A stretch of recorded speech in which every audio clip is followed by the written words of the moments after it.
ครับสวัสดีครับFC มือนี้ผมได้ข่าวว่าตะเคียนคู่ที่มีสารและต้นโพธิ์เขาบอกมาพวกFCแถวบ้านไกลๆเขาไปบอกเขาไปตามมาเบิ่งมาเนี่ยเบิ่งดูครับบอกง่ายเลยถ้าเพิ่นให้โชคให้ลาภนี่เพิ่นเฮ็ดศาลไว้ปักหลักศาลไว้นี่ต้นหนึงต้นโพธิ์คู่ต้นโพธิ์นี่ต้นตะเคียนนี่ต้นโพธิ์แล้วก็มานี่ต้นหนึงตะเคียนคู่ต้นบักย่างไงเลย เป็นพันๆปีหมดแล้วต้นนี้อยู่ในป่าโน่นโน่นฝางป่าโน่นฝางเนี่ยเดี๋ยวผมสิให้เบิ่งนี่ศาลเพิ่นตักศาลนั้นให้ไว้เนี่ยเห็นบ่ปักหลักตะเคียนอันนี้ตอต้นตอตะเคียนขึ้นมาปักหลักไว้บัดนี้เพิ่นเป็นหยังเขาเอาพระพุทธรูปมาไว้เพราะว่าต้นโพธิ์ต้นโพธิ์ก็เกี่ยวกันกับพระโพธิสัตว์อยู่แล้วนี่เกี่ยวกับพระพุทธรูปพระพุทธเจ้าเฮา ที่นั่งตรัสรู้แต่ว่าเพิ่นผันมาเกิดอยู่กับแม่นางตะเคียนความหมายสิเป็นจังไดเดี๋ยวสิให้แม่เพิ่นสื่อสารเบิ่งแต่ว่าก็ซี่ก็ให้อภัยแม่เพิ่นเด้อบ่นี้แม่เพิ่นยังป่วยบ่ทันหายดียังมีอาการซึมๆอยู่ก็พอดีได้มานี่เพิ่นก็เลยนี่เบิ่งต้นบักอย่างใหญ่โอ้ก็เลยจำเป็นว่าให้แม่เพิ่นนั่งมันจำเป็นอีหลีเขาของให้เพิ่นนั่งมันบ่มีคนนั่งให้ โอ้บรรยากาศครับในป่าแห่งเมืองมีต้นบักยางไงเลยต้นเขาเอิ้นตะเคียนคู่ศาลตะเคียนคู่เนี่ยศาลตะเคียนคู่เสียงนกเสียงกาเสียงทุกสิ่งทุกอย่างออกมาต้อนรับผมก็บ่เคยเห็นจักเที่ยผมก็มานู่นเขตนี้แถวนี้ประจำอะบ่เคยเห็นบ่เคยเห็นทางนี้จักเที่ยบัดนี้เดี๋ยวสิให้แม่เพ็ญเพิ่นอันนี้ได้เฮ็ดอันได้ทำได้สร้างแต่งของแต่งอันนั้นนี่ขึ้นให้เบิ่งนี่นั่งนั่นนั่งต่อหน้าเพิ่นเลยแหล้วต่อหน้าศาลเลยเพิ่นก็มาเบิดล่ะเทิงในนี่เดี๋ยว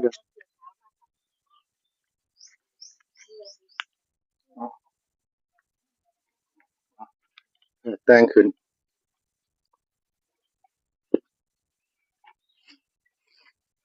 แม่เพิ่นก็บ่ได้เตรียมโตวอิหยังซ้ำมื้อนี้อ้าวเฮ็ดจั่งใดได้เพิ่นก็บ่สบายอยู่ FC เอ้ยอภัยให้กันเด้อไปเบิ่งเดี๋ยวผมสิได้จุดธูปจุดเทียนบูชาเพิ่นถวายน้ำถวายอันนี้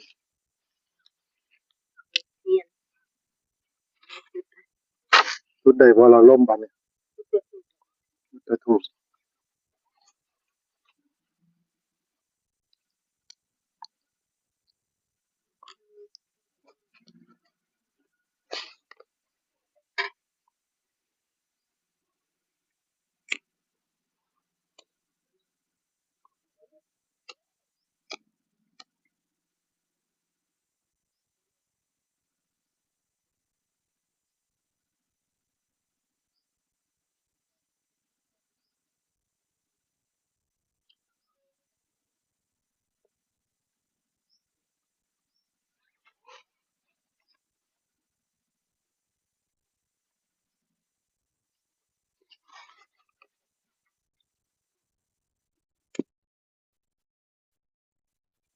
มันเป็นโน่นเก่าโน่นบ้านเก่าโน่นอีหยังเก่าเพิ่นนี่ล่ะโน่นนี่มันสิ่งศักดิ์สิทธิ์หลายอยู่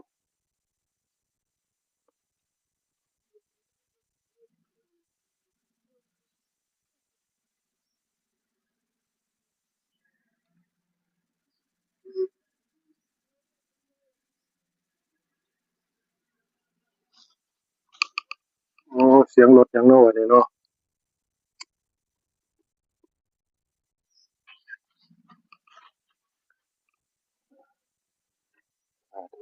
ธุเด้อเจ้าที่เจ้าทางแม่นางธรณีผู้เพิ่นปกปักรักษาอยู่นี่เจ้าที่เจ้าทางก็ดีจนภูมิวัดภูมิว่าภูมิสถานที่ลูกหลานได้มาขอขมาคารวะได้มาขอโชคขอลาภนำขอให้สิ่งศักดิ์สิทธิ์ประทาน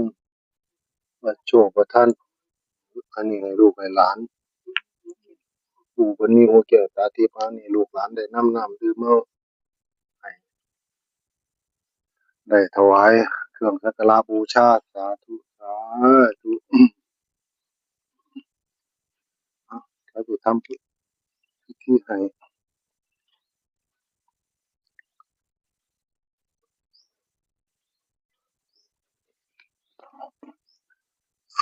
ปริทวานามิตังสมิตาปทันตาอวิคิตาจิตาปริตังพนันตุสักเคกามิจลุเปสิลิสิขารตเตยันตาริเชวิมานีทิเปรเทจคามิสรุนคหานิเทวทุเจเต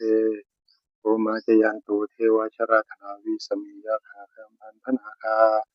ทิทันตาสันติเกยังมณิวรจนังสาทาวเมสุนันตุธรรมสวนากลวายมทันตา ธรรมสวนากโรอายมทันตาธรรมสวนากโรอายมทันตาสาธุสาธุแต่คุณครูบาอาจารย์นำย่อยิงคู่ค่ายถวายขันห้าขันแปดพร้อมปัจจัย12 บาทมีผ้าขาวว่าหนึ่งลูกหลานได้มาขอโชคขอลาภน้ำแม่เขียนหรือเจ้าที่เจ้าทางอยู่นี่ภูมิวัดภูมิว่าภูมิสถานที่ผู้เพิ่นมีหูแก้วตาทิพย์ขอเลขท้ายรางวัลที่หนึ่ง3 ตัวงวดวันที่2 พฤษภาคมนี้ด้วยเถิดสาธุพุทธสสะนะโมตัสสะภะคะวะโตอะระหะโตสัมมาสัมพุทธัสสะนะโมตัสสะภะคะวะโตอะระหะโตสัมมาสัมพุทธัสสะสาธุสาธุข้าพเจ้าขอได้เจริญในพระวันที่เ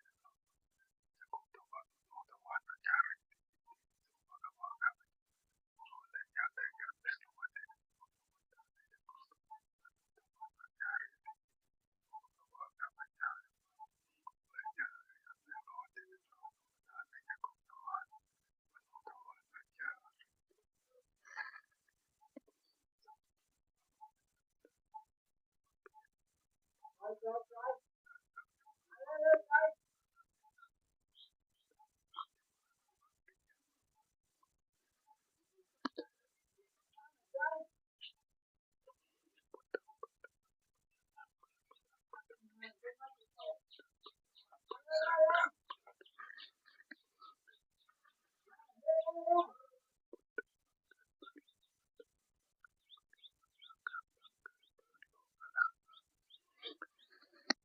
สาธุสา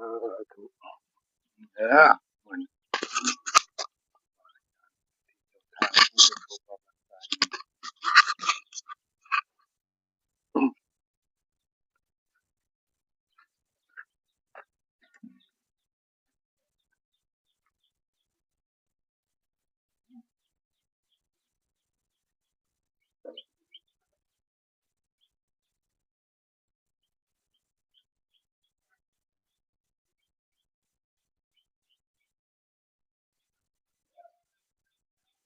่เลย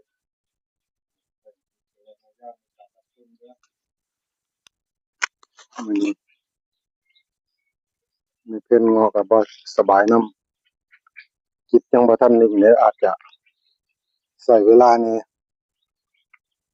สู่จิตสินิ่งสู่สิเข้าได้ผมสิหามุมให้ดีๆให้เบิ่งถนัดอืมอ้าวนี่เบิ่ง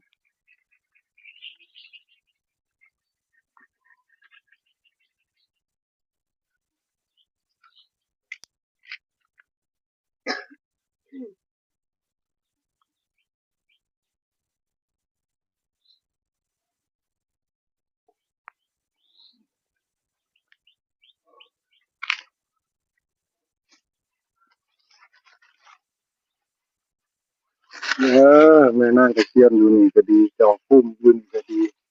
มาโปรดมาภายลูกหลานเด้อมีหยังก็ออกปากแม่เพิ่นเบิ่งดูว่าเป็นอิหยังอยู่นี่เจ้าอันไหนอยู่นี่ก็บอกลูกบอกหลานให้ฮู้เบิ่งดูลูกหลานแต่งแบบไหนของยังสิถูกแบบไหนของยังสิโปรดสิภายเฮ็ดแบบไหนอยากได้แนวไหนเฮ็ดจั่งใดคือยังปล่อยให้โศกให้เศร้าให้หมองแท้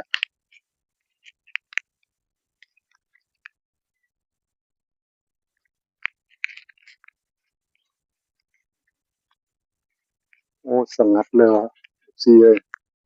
มีแต่เสียงนกเสียงกาเท่านั้น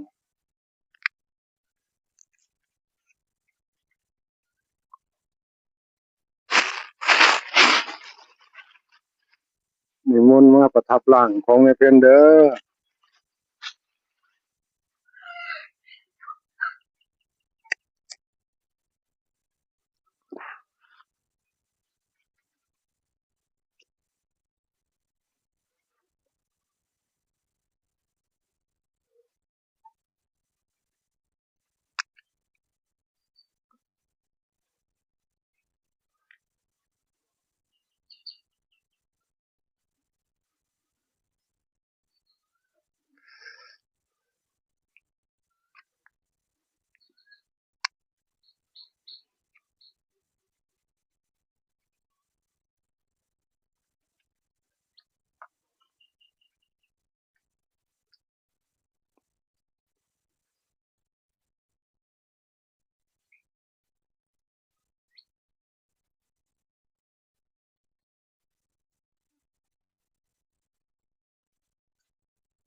มันก็แปลกเดะล่ะเนาะต้นตะเคียน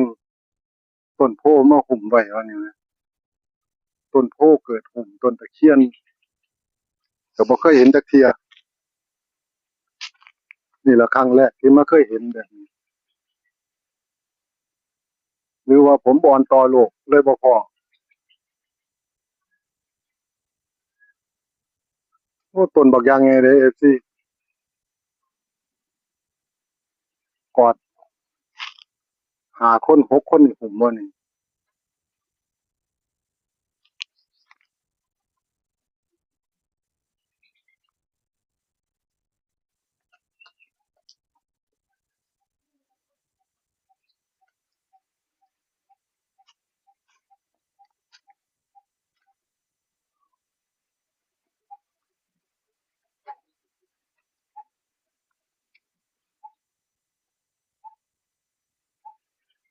ถ้าให้ลูกหลานเฮ็ดบ่ถูกแนวไหนก็ขออนุญาตบาดคำเด้อขออโหสิหลาย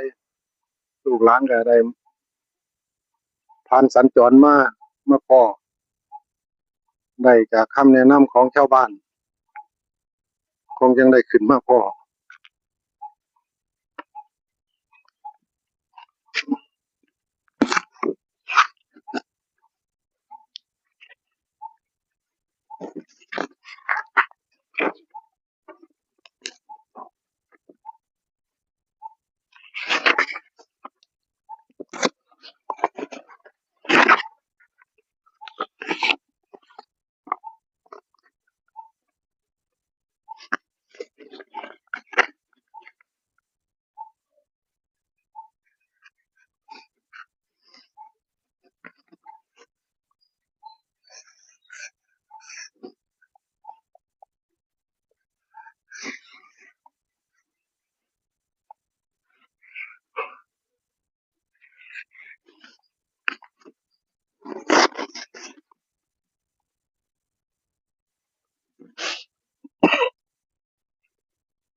องให้ได้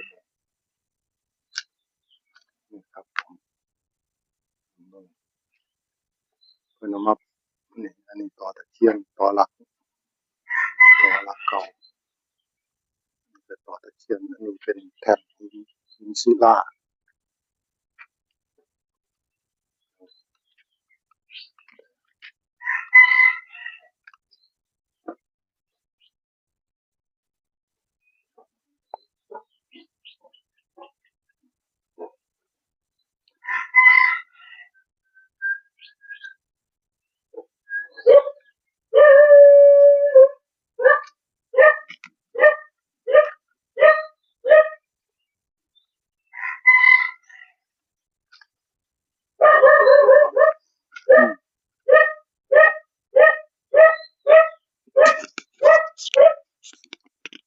ถอยหนีออกมา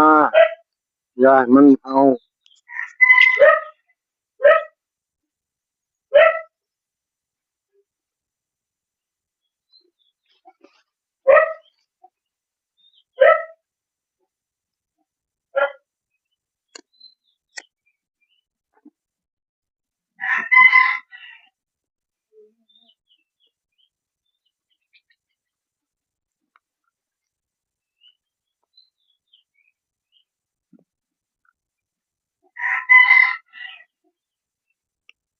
ร่มมาแล้วบัดคือสิเข้าสิมาแล้วบัดมาแล้วเริ่มมาแล้วถ้ามาแล้วก็บอกแห้งๆหน่อยเด้อห้องบอกแห้งๆ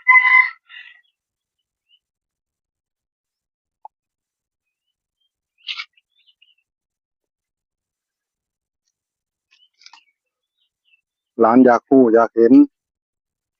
ว่ามันเป็นสถานที่แบบไหนอิหยังแบบไหนอยู่จังไหนกินจังไหนลูกหลานมาขอโชคขอลาภอยากถามข่าว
เดี๋ยวให้ธุระทั้งแม่เพิ่นแล้ว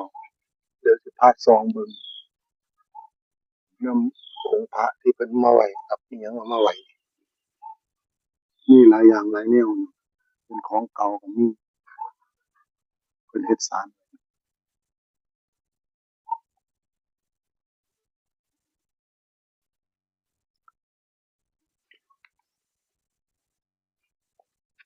เป็นของเก่าก็มีอันนี้พระพรหมก็มีอินทร์พรหมยมราชครบเบิดตัวนี้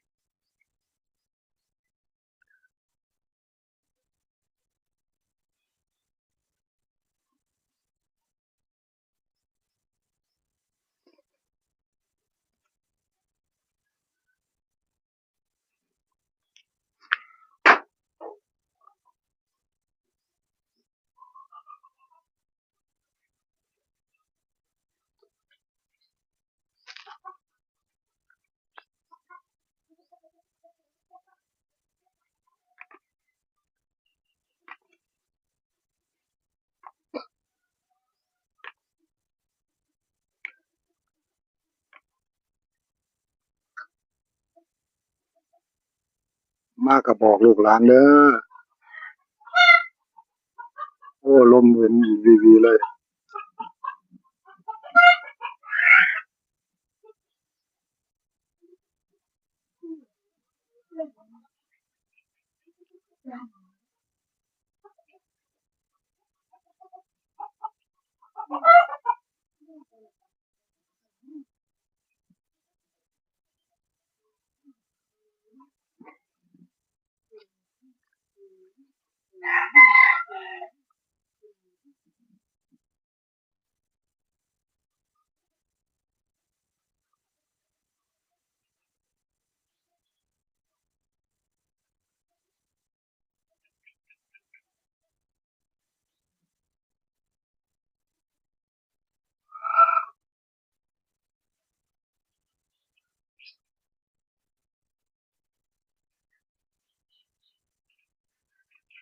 ปรากฏให้ลูกให้หลานเห็นเมืองดูปรากฏออกมาเมืองดู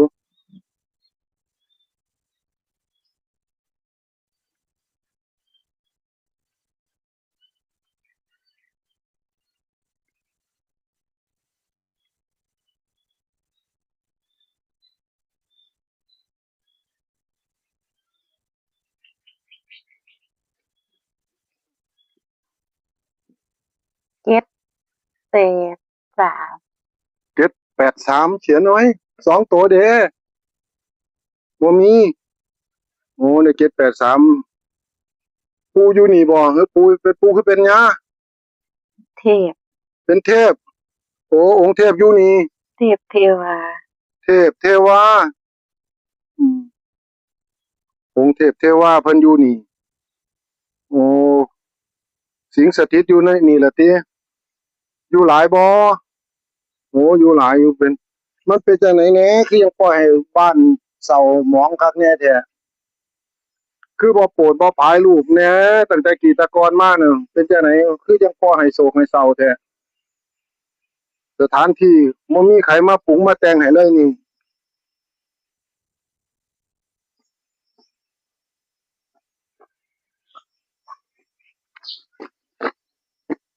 เหนือทาง83เดี๋ยวสิเขียนตัด73 73 83 83แล้วก็87ต้องตัดแบบนี้ถ้าบ่ตัดเดี๋ยว FC เพิ่นว่าให้มีปัญหาเลยนี่ตัดให้แล้วเป็นจังได๋เนาะมีคนได้เอาน้ำเอาอิหยังมายืนมาต้อนมาถวายแหน่บ่มีเลยกำลังเห็นลูกเห็นหลานนี่ติมานี่ติอืมจงประทานโชคประทานหยังให้ลูกให้หลานเลยเด้อ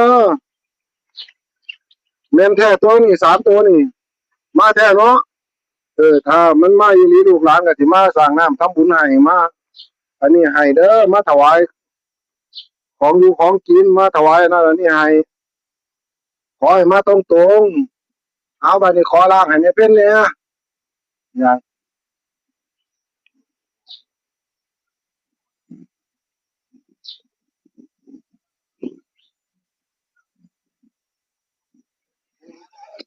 เอ้ยเบาแล้วติ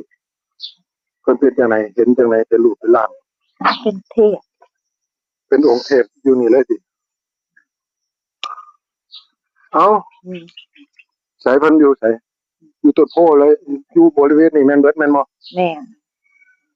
อยู่เขตนี่แม่นเบิดเลยติไสเบิ่งเลขเพิ่นประทานมาตัวไหนนี่โอ้ FC เอ้ยเบิ่งเอาเด้อนี่แม่เพ็ญเพิ่นให้เพิ่นขอนี่นั่งขอนี่ถ้าสมาธิถ้าเพิ่นบ่ป่วยมันก็สิเข้าไวกว่านี้อยู่ดอกอันนี้เพิ่นก็บ่สบายนำเนื่องจากเจ็บไข้ได้ป่วยวัง2-3มื้อมาว่าหั่นนี่เห็นบ่มีของสิ่งแปลกๆนี่เพิ่นอยู่นี่แหละนี่ต้นโพใหญ่ครับตะเคียนใหญ่อยู่นี่บ่มีตินางตะเคียนอยู่นี่คือเพิ่นบ่อยู่ เพิ่นก็บ่เห็นแต่ บ่เห็นนางตะเคียนเห็นตั้งแต่องค์เทพ อืม เห็นตั้งแต่กลุ่มหมู่เพิ่น มันก็อยู่นำกัน อาจจะอยู่ร่วมกันนี่แหละคือสิจะให้อยู่ต้น เพิ่นเป็นเทพเทวาเลย โอ้อาจจะไปอยู่พุ่นแล้วนี่แม่นางตะเคียนอาจสิย้ายไปอยู่ต้นใหญ่นั่นต้นพุ่นอันนี้เพราะว่ามันเป็นต้นโพคิดว่ามันเป็นแบบเทพแบบอันนี้อยู่แล้วนี่ เพิ่นสิบ่กล้ามาอยู่ ฮะ เพิ่นอาจสิบ่กล้ามาอยู่ เพิ่นก็สิบ่อันนี้อยู่นํกันติบ่กล้าเข้ามาอยู่นํกันติเนาะ เพราะว่าเพิ่นสูงกว่าเด้ เออเอาตัวเลขให้ FC เบิ่งอีกเบิ่งดูวันสุดท้ายนี่เอา FC เอ้ยเบิ่งเอาอีกชัดๆเด้อนี่738387783นะนี่ล่ะ3ตัวมาจังซี่ล่ะเอามานี่คลิปท้ายสุดนี่ก็สิได้อำลาพาจากเด้อบัดนี้เสสังออกลาเพิ่นเอาดอกไม้ดอกไม้ไปวางให้เพิ่นก็สิได้ลาเพิ่นออกไปเบิ่งดู FC ต้นบักยางใหญ่เลยเดี๋ยวมันมีเลขขึ้นแน่บ่น้ำต้นเดี๋ยวพา FC ซอเมืองน้ำต้นมา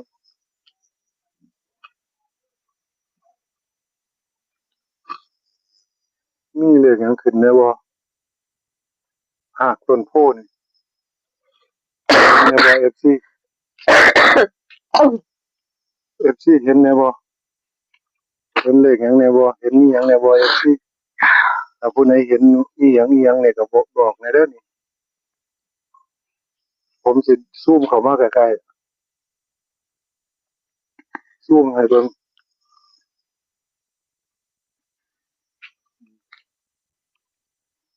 ใช้เพิ่นออกมาจากวังนี่เพิ่นออกมาจากมุม นี่เลข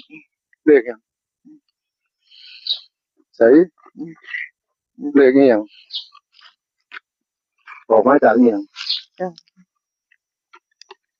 นั่นล่ะเลขเลยค่ะชัดบ่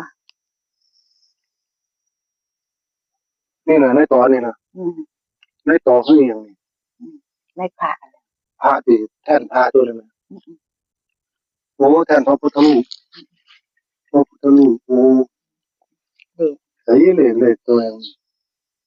โอ้ นี่เลข3 ใส่เจ้าสิเบิ่ง